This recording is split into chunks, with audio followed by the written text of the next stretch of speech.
right, it is 6:05 on a snowy Thursday in Cincinnati, and let's go ahead and get started so that we can make the best use of your time. As I mentioned, a few house rules, if you could, for us. Just for bandwidth purposes, try to remain with your video off for now and muted so that we can hear the words of wisdom from Annette. Please submit any questions that you have throughout the presentation into the chat, and I will make sure that those make their way to her. And ultimately, have fun. Ask questions, learn something new, enjoy yourselves, and thank you for spending an evening with us. My name is Dustin Miller, and I'm the Marketing Director with Max Technical Training. And welcome to Managing Through the Collective Lens of Strengths, presented by the talented Annette Ballard. Our event is sponsored by the Cincinnati chapter IIBA and hosted by Max Technical Training. Before I welcome our guest presenter, I would like to introduce Kathy Christ with our sponsor for this event.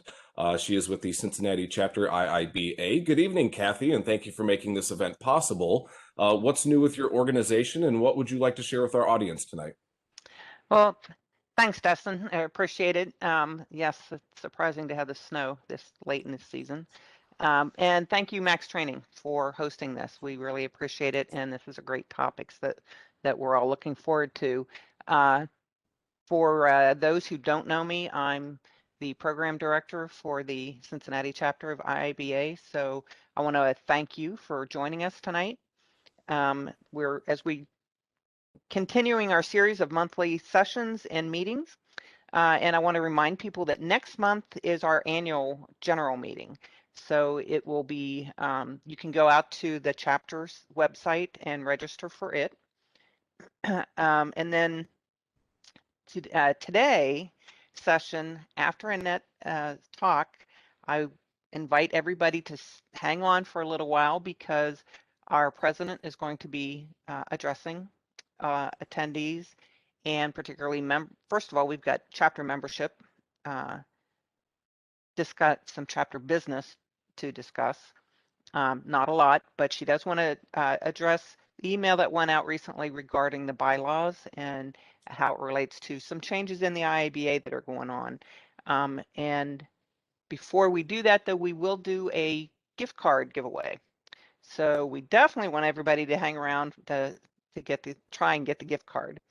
But Jeanette Brown, she'll talk after your presentation, Annette. So I think that's kind of where we stand right now, Dustin. So I appreciate it, and thanks again. Thank you very much, Kathy. For everyone that is with us tonight, I'd like to introduce you to Annette Ballard.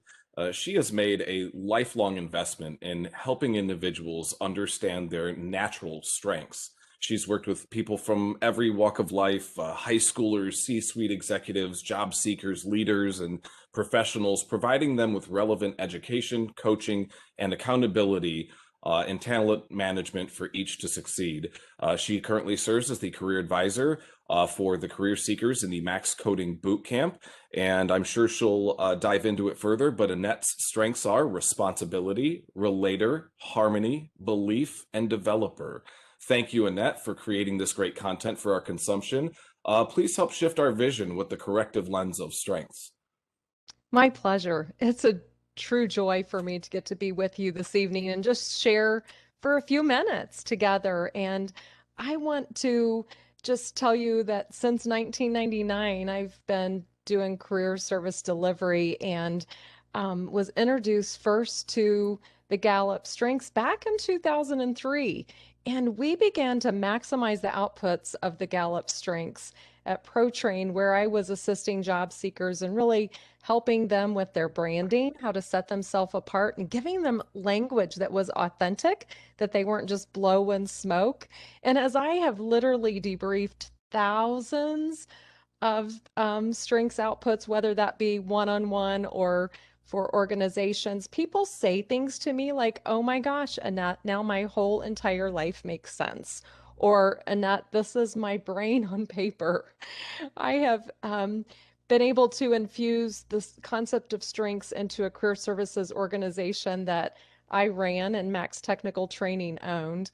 I have coached C-suite executives, one gentleman particularly with the strength of achiever, and he wanted just to drive his own career and felt like the oil company in which he worked was driving it for him. So we were able to just rally around that strength of achiever and help him get where he wanted to go in his organization. I've helped high school students use the strengths outputs to just figure out, like, okay, I need to just at least get my ladder leaning on the right wall. So how can we take the motivators, the interests, and the values and the work importance and align that with strengths so that individuals can at least know that they're headed in the right direction. I've helped college students who graduated maybe with a degree in communications, they've just said, I don't know what I want to be when I grow up, and help them use the strengths to really find the passion as to what they might enjoy doing as a career.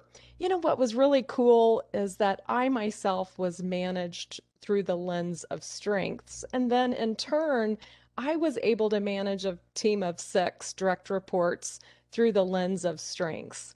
And Denise, if I'm allowed to say this, who is my boss at Max Technical Training, she would tell you that I manage up because I'm able to communicate effectively through her lens of strengths. So when I tell you I live my strengths, I wear my strengths, my responsibility, my harmony, my developer, my belief, my relator. I live these strengths. But just as a reminder, as we start, we're not just 5 words. I loathe labeling people, and we're not boiled down to 5 words, right? Um, but these are just nuggets to help us to assist people, just to invite them to lead in their area of strengths. So, my goals today and the time that we have together are really to give you some resources, to provide some action items, and most of all, just to begin some thought, just to provoke some thought on your part.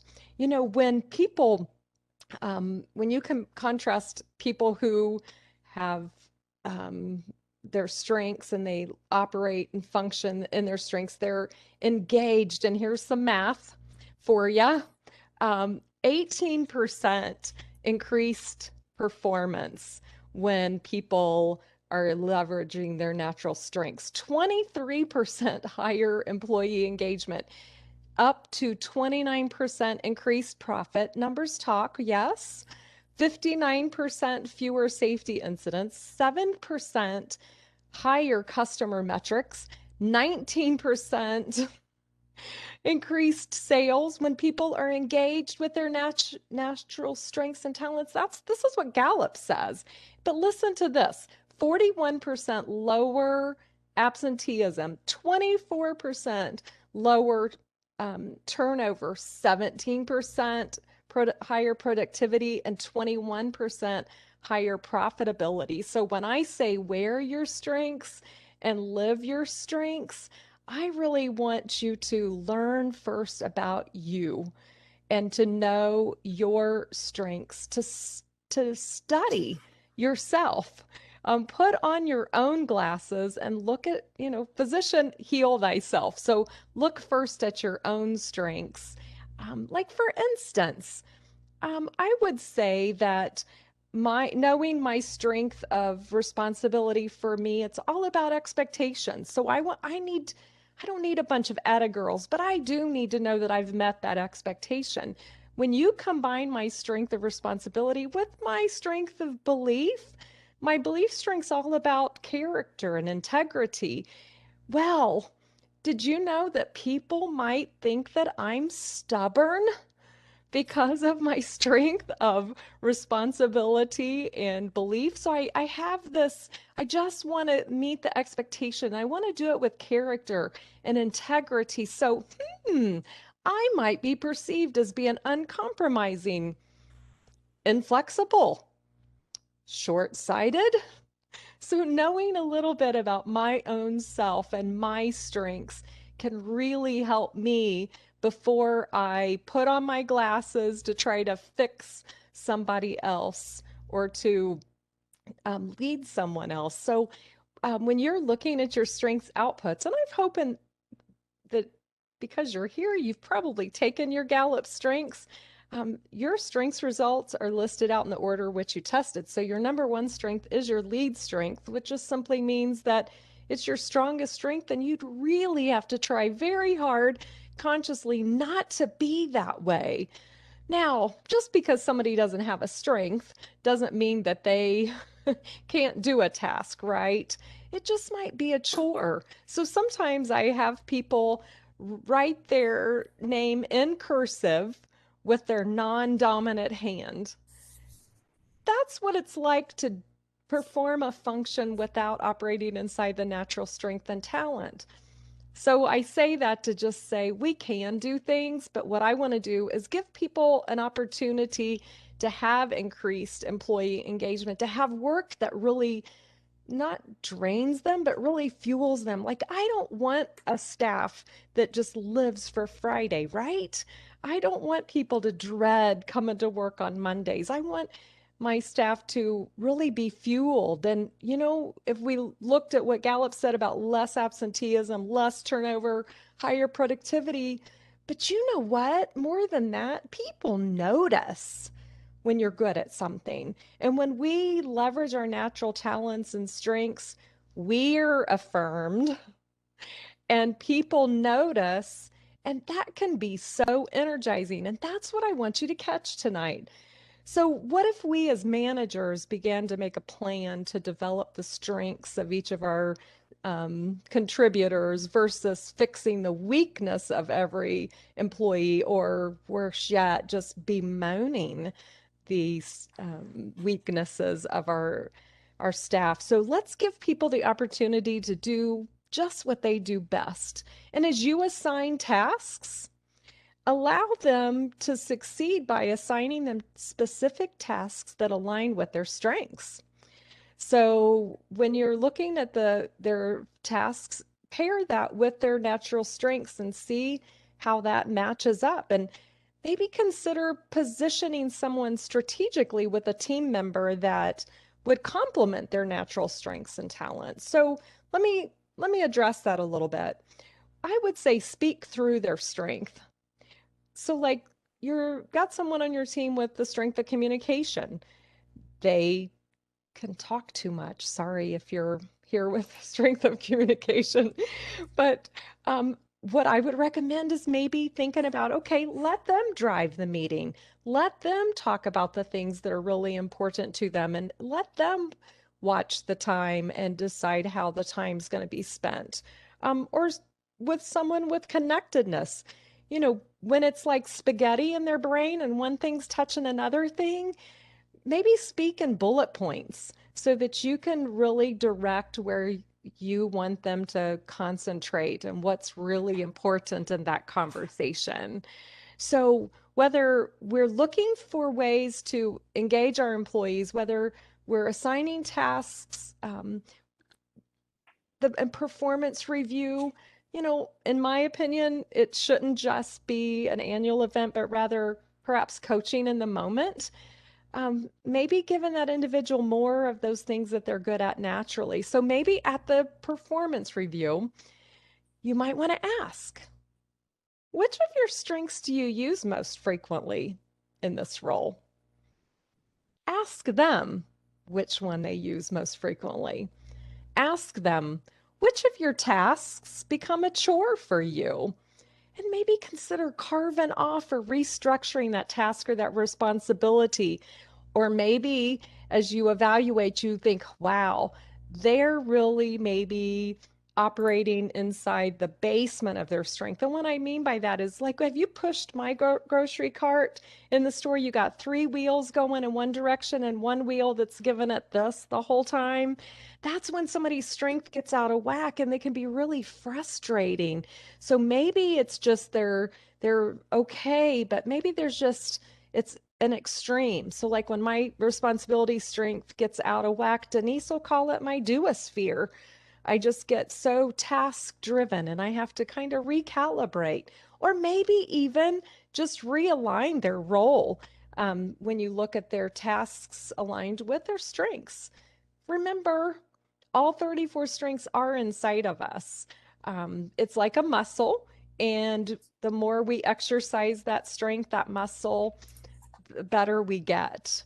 Um, I would say to you, as you talk to your staff, maybe ask them, which of your strengths would you like to focus on and leverage this year towards the success of this project or to the success of this organization? And then talk to them about how we can execute that to help you to leverage your strength.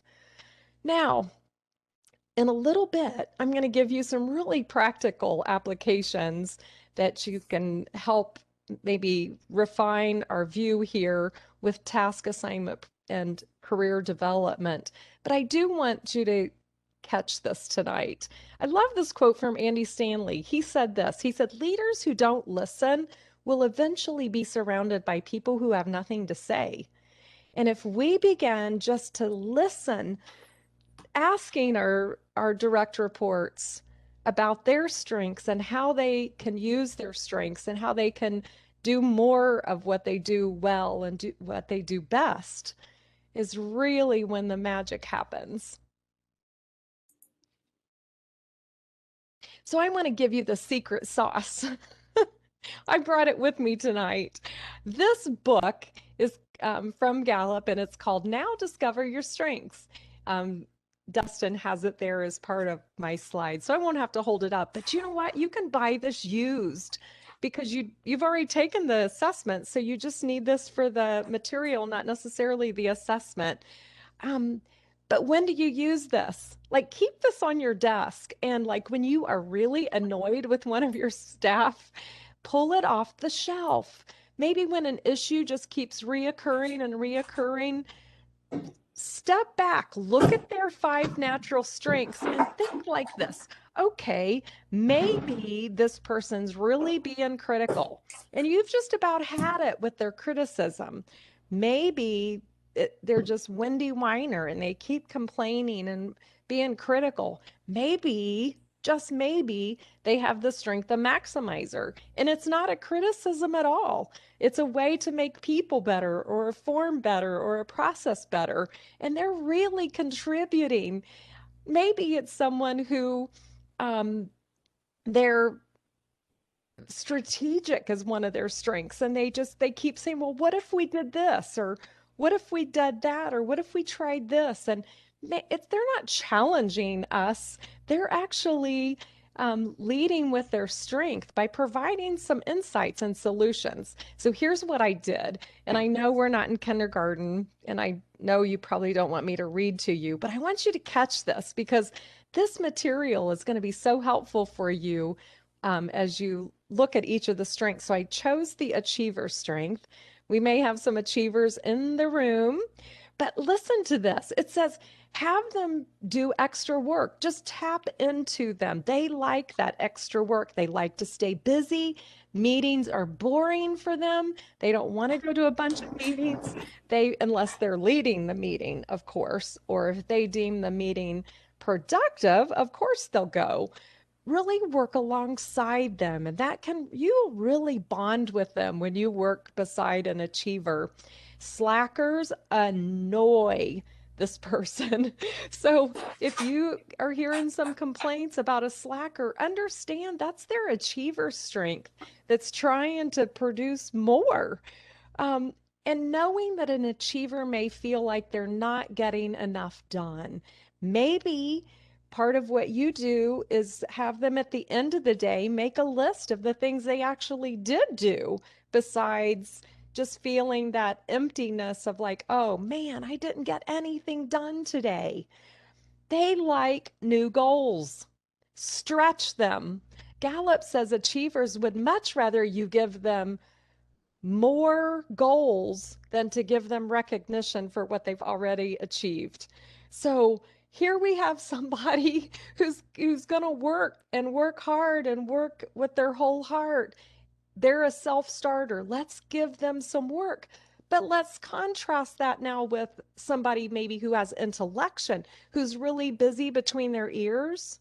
If you have an intellection, I don't mean to be like picking on you, but you know, you may need to, as a manager, partner somebody with activator who has the intellection strength. When someone has intellection, we need to manage them to give them some time just to muse because thinking is really productive for them. So, like when I tell you, let me think about it, that means go away. But when they say, let me think about it, they're actually putting some thought to it. Like maybe just give them some heads up. Hey, we're going to be talking about this tomorrow. I'd like you to be putting some thought into it. I'm anxious to hear what you have to say. So, like in a meeting, they may not volunteer that, but it's a gold mine if we speak to their strengths and through the lens of strengths to allow them time to think and know that somebody with intellection, they need that time alone. So maybe giving them, the Annette needs permission for my responsibility strength. It's like, give them permission just to close the door, block some time on their calendar, and just muse for a while because it's going to be pay dirt for you and for them when they have time to think. So, when I think about strengths on the team, Gallup has actually four quadrants of strengths. So, they've divided all 34 of the strengths into these four quadrants. There's executing strengths. So, those are the people that really make things happen. There's the influencing strengths where people are selling ideas to the team or even outside of the organization. It's somebody who will speak up. There's relationship building strengths. It's really the glue that holds the organization together. And strategic thinkers who keep us focused on what could be and help the team make better decisions. But it's good to know where the strengths lie in each of the people. So, like, why I say that is like if your team, when you look at your team, if it's heavenly relationship, driven, we might need to manage them in a much different way than if we were really heavy in the strategic thinkers. So I love this matrix. And it's kind of rough, but I want to share it with you. Hopefully, you're able to put your team into a matrix to look at their strengths in a snapshot. So, in the far left column, you're going to see all 34 of the strengths. And then next to that, I've just listed that one word descriptor that Gallup gives, or two words, just that short little prompt that helps me remember what each of the strengths are. And then each column represents a person. So when I'm looking at my matrix, now you'll notice their numbers 1 through 5, and those are their strengths in the order that they tested out. So the first column is mine. And so responsibility is my number 1, which is an executing strength. My number 2 is a relationship building strength. My number 3 is a relationship building strength. My 4 is executing. My 5 is relationship building. But when you look at the whole team, like, what is it that you see? When you look at this matrix, what do you see? I see that we're kind of light in the influencing and probably a little light in the strategic thinking on our team. So we may want to use this when we are trying to identify some potholes on our team. You can use this matrix to think about, like, who should I pair with who? And when you're hiring, well, you can look to see where you're deficient for sure. But I made the decision when I was running True North that I was never going to hire anybody else that did not have responsibility. And an invoice came in from the state of Ohio, about $300.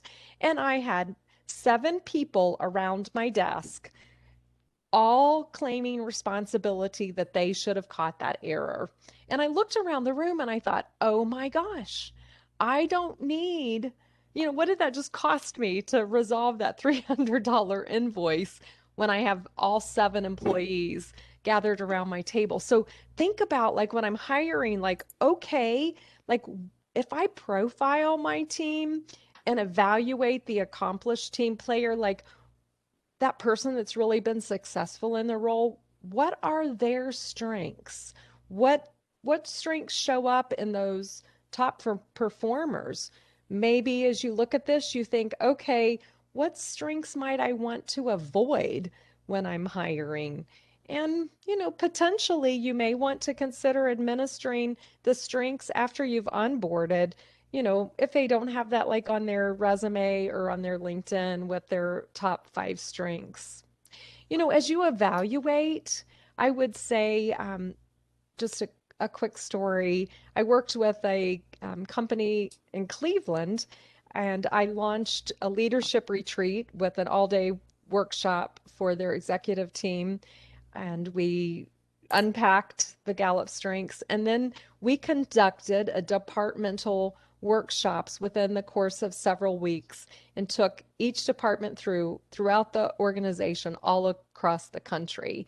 And what this organization did was they were chemical and ingredient distributor of raw materials, sorry. And they had one person that was the admin support for one salesperson. And after they did Gallup strengths, they went, wait, wait, wait, wait. If we're going to give people an opportunity to do more of what they're good at and more of what they enjoy, then they reorganize their entire organization based on their strengths. So there were people who were really good at the customer facing roles. Who were their hunters? Who were their farmers? Their accounting folks. Um, they they aligned the strengths with their accounting and collections people and their inside sales. So they were able to really use their strengths matrix to plan and to analyze and to predict success, not just for the organization, but for each of their employees and their staff. I'm going to take a breath, Dustin. You haven't interrupted me, and I'm talking 1,000 miles an hour. What questions have you had come in? Well, I think we've got a really valid question, and the matrix is overwhelming at times because I almost wonder, do I need to be, if I'm running a business or if I'm looking at my team, do I need to be an expert in how to read all of these and understand what the right combination is? But you mentioned statistics earlier, and we talk about numbers. Do you know how Gallup relates the statistics that they're getting from improvements with inside of companies through the use of these attributes? Do you know how they're seeing, this combination of when you look at relationship building, when you look at influencing, when you look at strategic thinking, you mentioned there's statistical improvements. How are they connecting the two?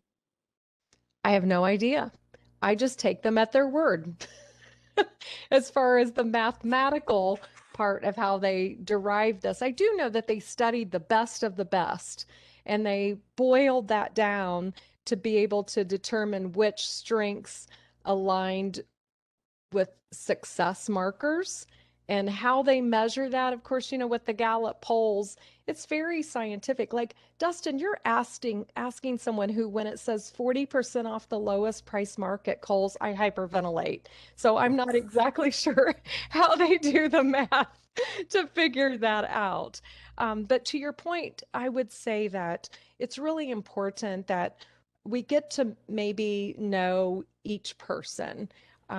As I led my team, I just got to know each of just 5 strengths at a time. That's all I learned was I just read 5 strengths at a time. And in this Now Discover Your Strengths books, I just kept familiarizing myself with those 5. And as I mentioned, well, the Strengths Finder is really good, but it's as good as far as it goes. It just doesn't go far enough. So it's really amazing for the individual to read about themselves. But when you're starting to manage people, I think it's really important to across the scope of all of the resources. And I have some more resources to share with you tonight about all that Gallup has. That assessment is the exact same assessment, and they just keep repackaging and recalibrating the results. So regardless to which of the Gallup strengths you take, it's the exact same just different outputs that they've created.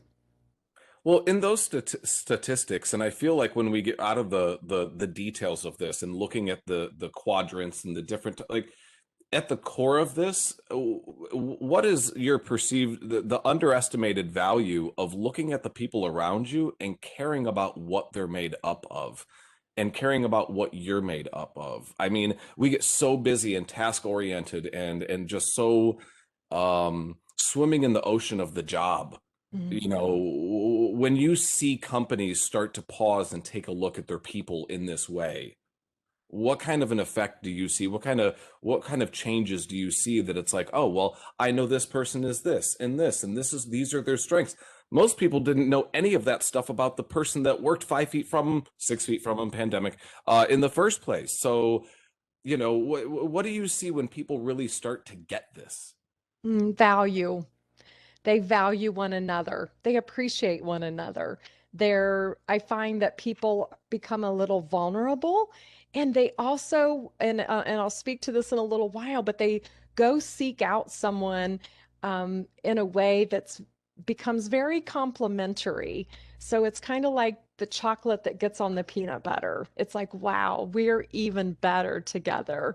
And knowing who to go to. So I can share a quick story with someone I worked with years ago that when the state would come out with a new form that I needed to um, complete and required new software and just was draining to me, and I'd run into some sort of uh, pothole or speed bump, and I would just go to her and I'd say, this is what's going on. And because that they had the restorative strength, they would come up with the solution. They didn't do, in my head, they didn't do squat, right? They just gave me their brain cells. But they said to me, Annette, I could do that all day long. You could bring me problems all day long and I could solve them. And I'm like fueled and just so energized and so ready to like, give me more. Let's do more. This is a blast. We're having fun. Because there really is, to me, maybe it's just me, but there's more to life than a paycheck. Denise, close your ears. But there really is, like, we need to be able to enjoy our what we're doing. And when we give people an opportunity to do more of what they're good at, it just fuels them and it fuels people around them as well. Perfect. And that did answer the question that we have in the chat for right now. So I don't want to hold you up on Okay. questions, but I want to encourage everyone to please, as you think about strengths, if you don't know anything about strengths, if you've never taken the assessment, throw your questions into the chat and we'll definitely have some time at the end. But Annette, are you ready for your next slide then to continue? Sure, let's do Perfect. it. Yeah, so I told you I wanted to give you more resources. Gallup has yet another resource, and it's a book that I'll have to show you on the camera, but it's strengths-based leadership. And it's this book, you can just, again, you can buy it used. Like I love a deal, right? Obviously. But what I would say to you about this strengths-based leadership is it said that in order to lead others, we really have to have four components. We have to be able to build trust. We need to be able to show compassion and that caring.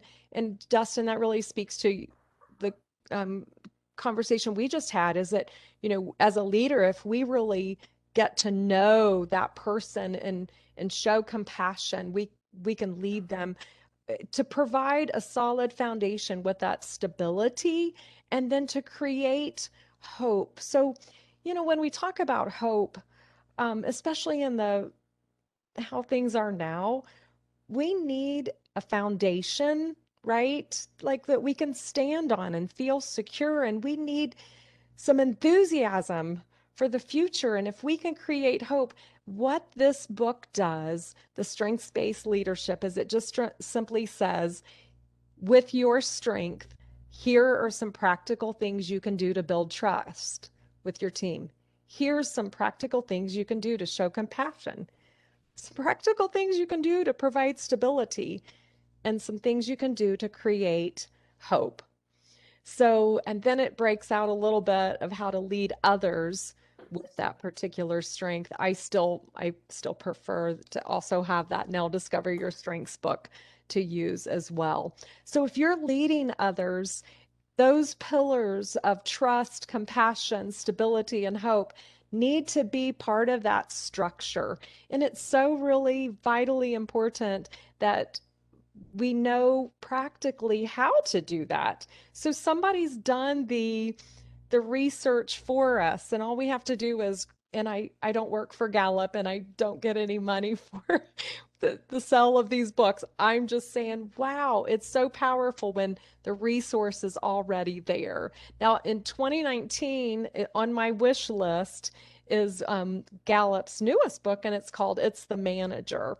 And it's yet another resource. I haven't cracked it yet.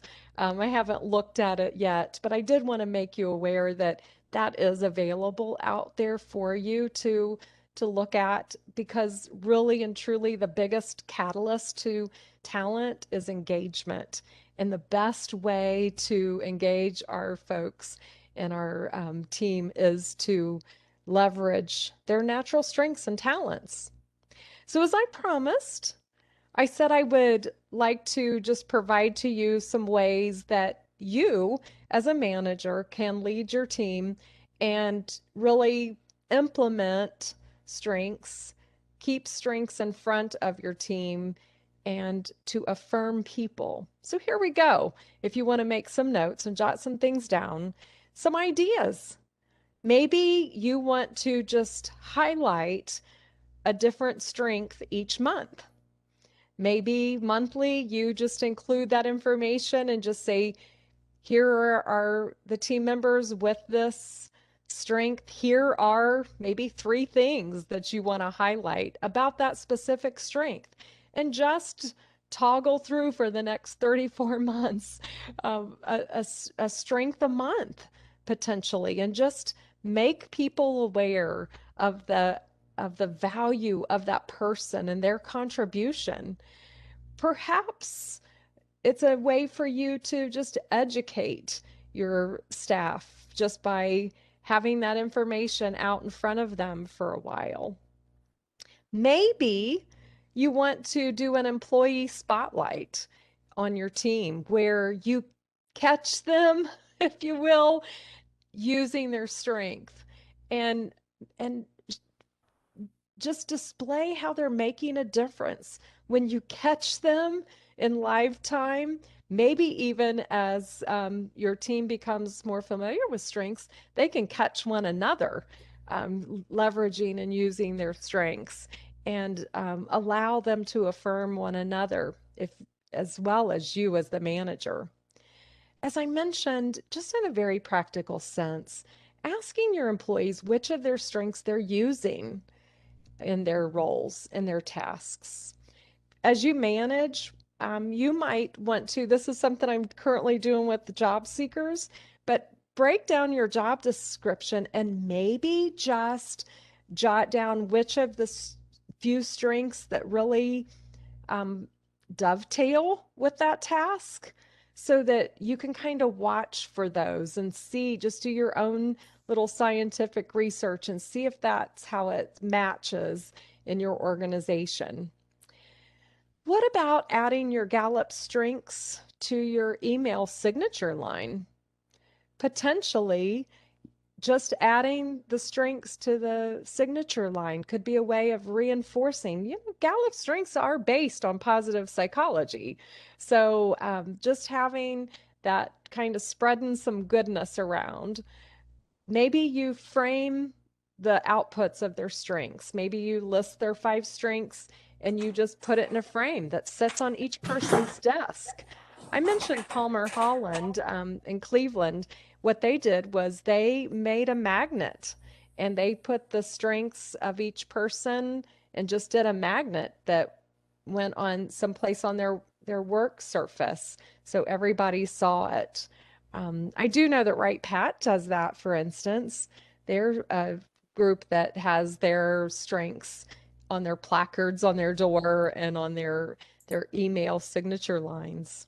Maybe consider doing a strengths-based activity or potentially a workshop that you would do with your team just for them to just to sort of launch the concept of strengths so that everybody gets to be on the same page and just you can watch the energy change in a room and when people start talking about those things that they do well naturally.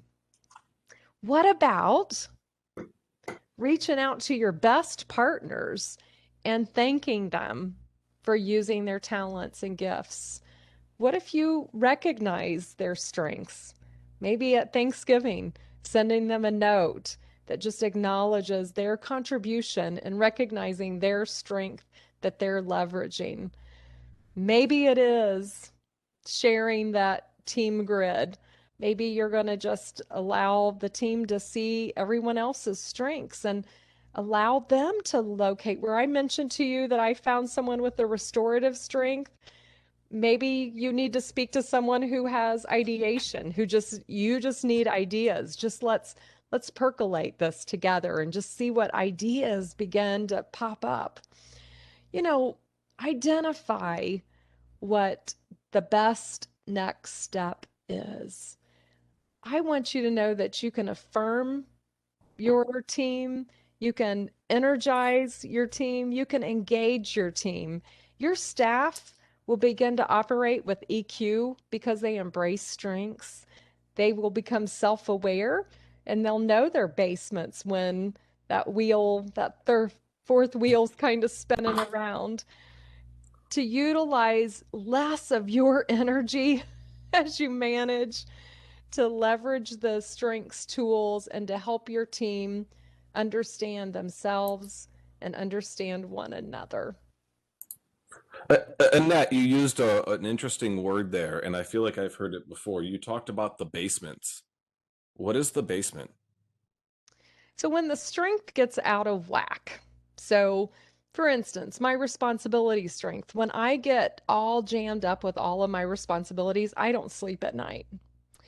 I have all this going on in my head and I'm very busy and people can't interrupt me and people think I'm too busy for them and that grieves me, right? So being aware of like if one of my strengths just gets too far left of center that I just need to be self-aware so that I can reorient and go, "Oh, my strength or responsibilities out of whack?" Or what if I said, like my harmony strength, for instance, where it's not that I don't like confrontation, but it's not that I won't confront, but it's like, okay, maybe I'm tolerating too much.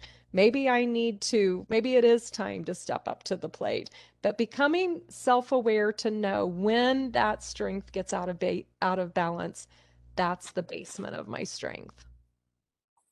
I will tell you, and this is from firsthand, you mentioned the leading with strengths.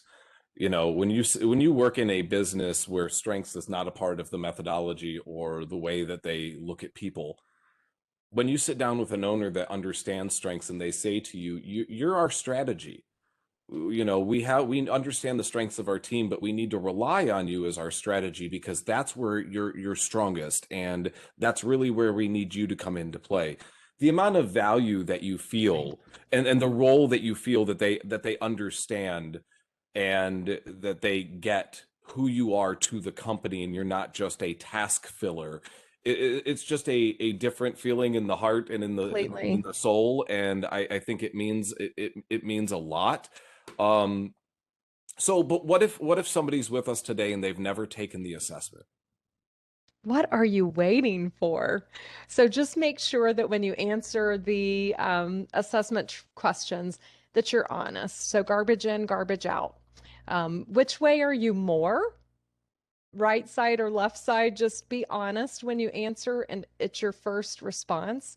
I would tell you don't hit neutral very many times because of the math of the Gallup, you can cancel out the not give them enough information.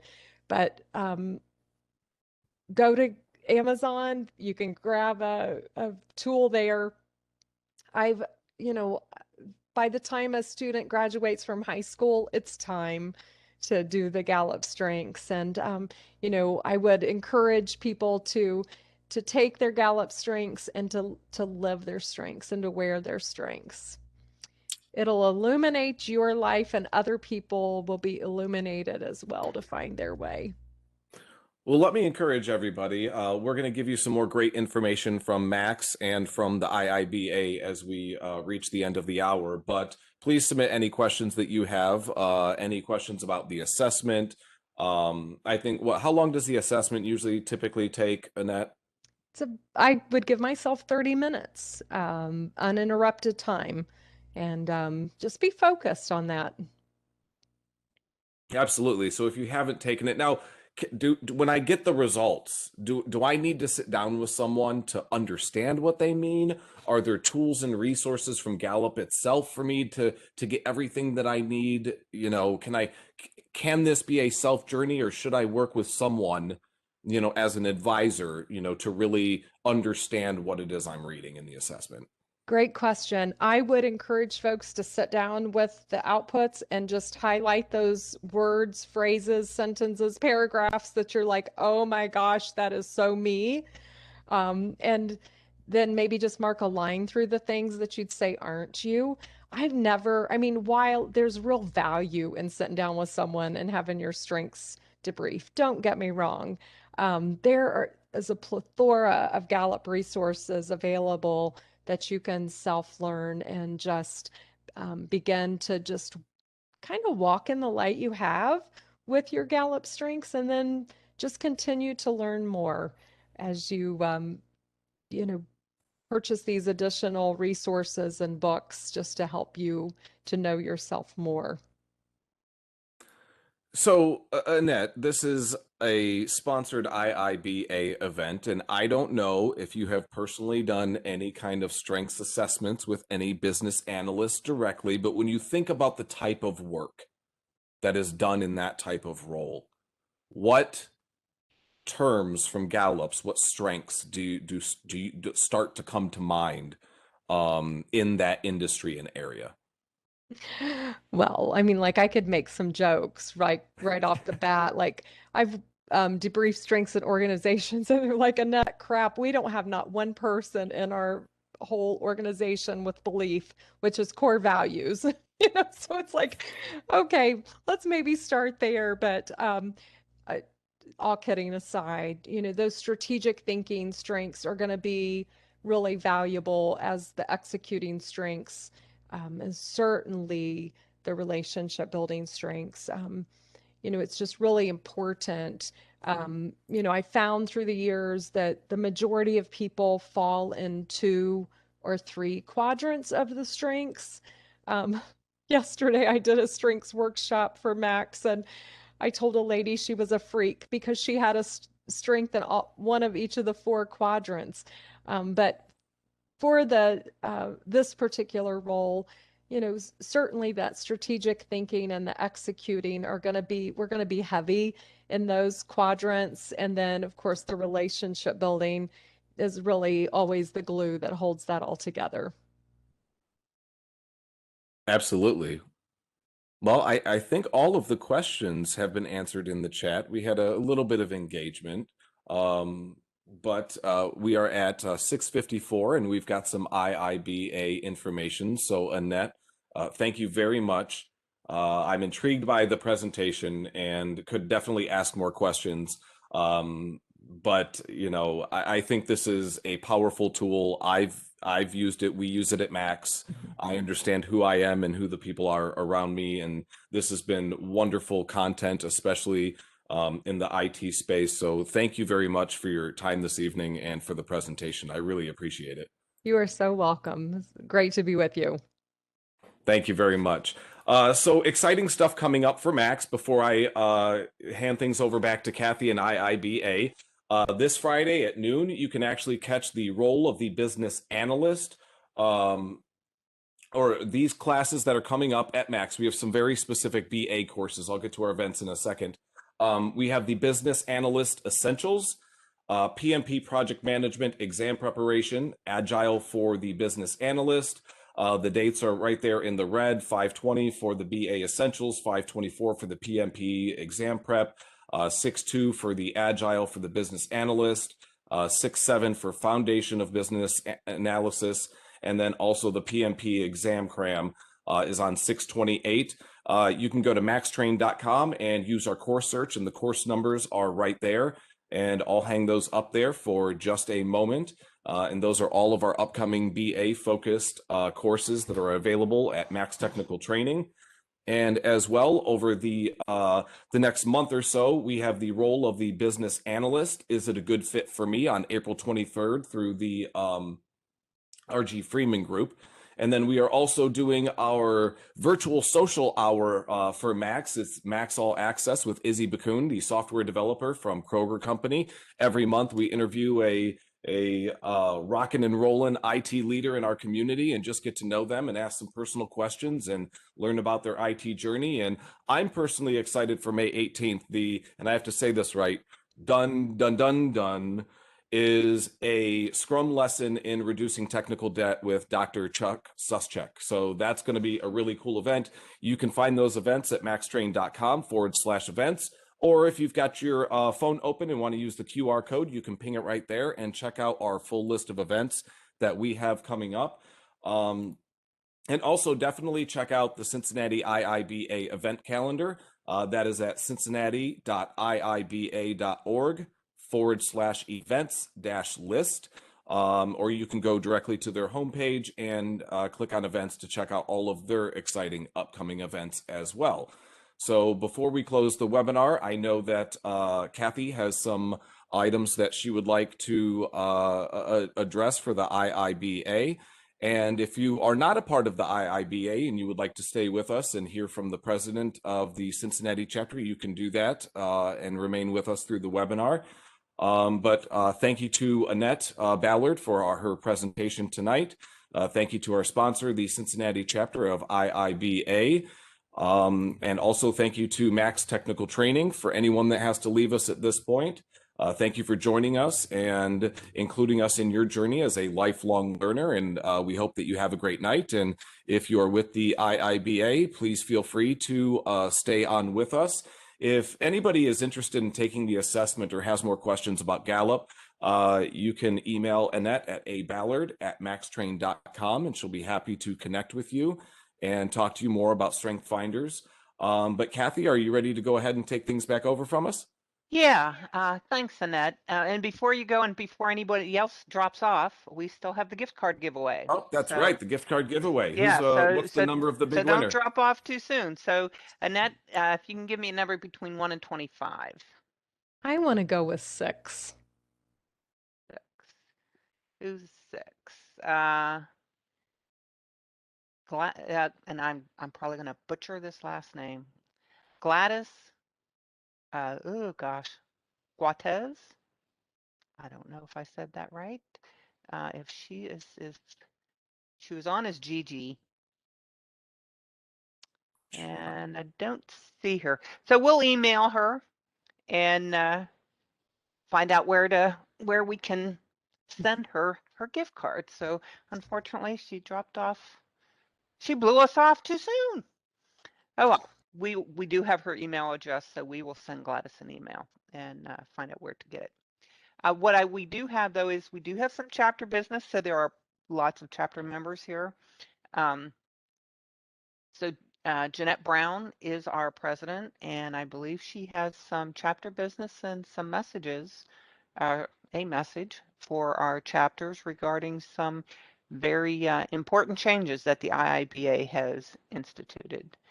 So Annette, I'm going to let you take it. Annette. Yeah, did I say Annette? Too many nets. Yeah, that's right. There's Yeah, too many nets. I'm like Annette with a J. Okay, well, I'd like to first of all thank Max I didn't Training. think to turn on my camera. Sorry about that. I'd like to thank Max Training for partnering with our chapter for tonight's presentation. Lots of good information that we can all walk away with and reflect on all of that when we work in our roles as business analysts. For the chapter members, you should have all received an email regarding changes that are being made to our bylaws, and those changes are being driven by the changes at IIBA International in a year-long project that they've had called harmonization. And it actually goes into effect May 4th. So you probably received some communication from International, and that is driving the change to our bylaws, specifically in the sections regarding membership. So in that email, you were attached to that email was a copy of the bylaws for your review. You'll have the opportunity to vote electronically. The instructions were also sent in that email. And anybody that doesn't send their vote in electronically, we will also have a final vote at our annual general meeting, which is taking place next month. As you know, we didn't have an annual general meeting last year because everything happened so quickly, and we didn't get into our virtual mode until a little later. So this is going to be a great opportunity for the members to get together on that evening and to network, and also to hear about what we've done, where we're going as a chapter, and really have an opportunity to spend some time together. So I encourage you all to make sure that you attend on that night. So in addition to finalizing our bylaws, we also have 3 board of director positions that are available for the term July 1 of 2021 through June 30th of 2023. Those 3 positions are president, vice president of finance, and vice president of sponsorship. And on our webpage, on the homepage, the information is there. If you are interested in any of those 3 positions, there's an email contact there for you to send in that you are interested, and then there will be some more information being sent out to you regarding voting on that, and then the board will be announced at the annual general meeting. So I encourage all of you to attend.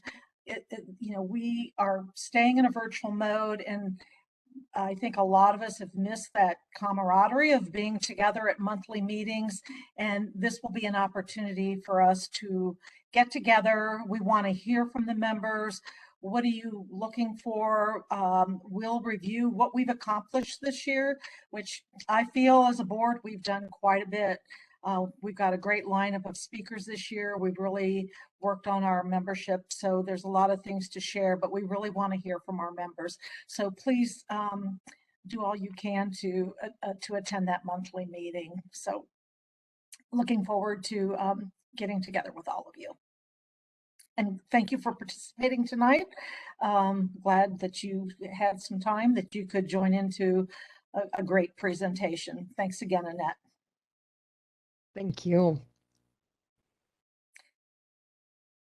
And Kathy, I'll turn it back over to you. Yeah, well, thanks. I want to thank everybody for coming. And we certainly look forward to everybody being at our annual meeting next month.